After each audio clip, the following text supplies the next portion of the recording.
Assalamualaikum warahmatullahi wabarakatuh. Bismillahirrahmanirrahim. Allahumma sholli wa sallim ala sayyidina Muhammadin nurika sari wa madadikal jari wajma'ani bihi fi kulli atwari wa ala alihi wa sahbihi ya nur. Doa dan harapan saya, semoga saudara-saudaraku diberikan kesehatan, panjang umur, dilancarkan rezekinya, diampuni dosa-dosanya oleh Allah Subhanahu wa Ta'ala. Sahabat Muslim yang dimuliakan Allah Subhanahu wa Ta'ala, bercerita tentu sering kita lakukan, entah itu sekadar ngobrol ataupun curhat. Disadari atau tidak, terkadang kita sering menceritakan apa yang terjadi dalam hidup kita, baik itu pada keluarga, teman. Namun bercerita harus ada batasannya, karena jika kamu berbagi terlalu banyak, dikhawatirkan nanti akan berdampak negatif pada dirimu. Ada 5 hal yang tidak boleh diceritakan kepada orang lain. Yang nomor 1, harta benda dan penghasilan. Keren sih, memang kalau punya harta benda berlebih dibanding yang lain. Namun buat apa juga cerita ke orang lain? Menceritakan harta benda gak akan orang lain bikin happy, malah kamu jadi terlihat sombong dan terkesan merendahkan ekonomi orang tersebut. Punya penghasilan sendiri memang suatu hal yang membanggakan. Hal itu termasuk wajar dan normal. Namun usahakan jangan sampai menceritakan angka nominal pendapatanmu kepada orang lain. Selain menjadi haus pujian, hal ini juga bisa menimbulkan kecemburuan sosial atau rasa iri pada orang lain. Yang nomor 2, kehidupan percintaan. Dalam suatu hubungan asmara, kadang tidak selamanya berjalan mulus, bahkan seringkali dipenuhi drama dan mengalami up dan down. Berbagi cerita mengenai masalah percintaan sebenarnya boleh-boleh saja, tapi cukup menceritakan garis besarnya. Orang lain gak peduli, gak perlu tahu sampai detail. Toh mereka belum tentu juga bisa membantu. Kekurangan atau kebiasaan buruk pasanganmu gak perlu diumbar. Tak pantas pula menjelekkan atau menjatuhkan pasangan. Kamu boleh mensortir hal mana saja yang boleh diceritakan dan mana yang harus di-keep. Karena terkadang menceritakan masalah pasangan kepada orang lain justru malah mengundang masalah baru. Yang nomor 3, ibadah dan kebaikan. Beribadah sudah menjadi kewajiban kita. Tujuan beribadah bukanlah untuk disanjung dan dipuji. Begitu pula dengan kebaikan. Berbuat baik bukan untuk dilihat orang.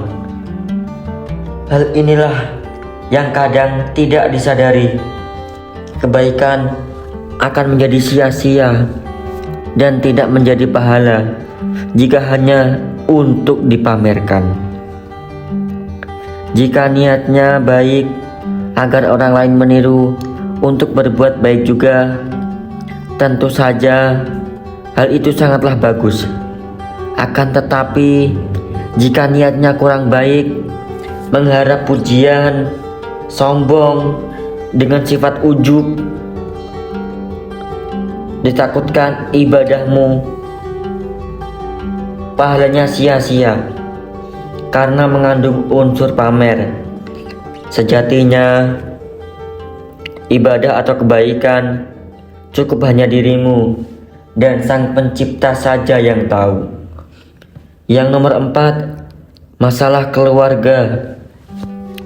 Menceritakan masalah keluarga kepada orang lain adalah hal yang tidak baik. Hal ini hanya akan membuat pandangan orang lain terhadap keluargamu menjadi lebih buruk. Karena itu adalah aib. Gak ada manfaatnya juga cerita ke orang lain.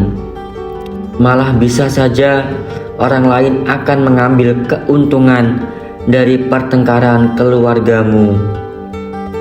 Anggota keluarga yang lain pun akan merasa dirugikan jika kamu sebarluaskan.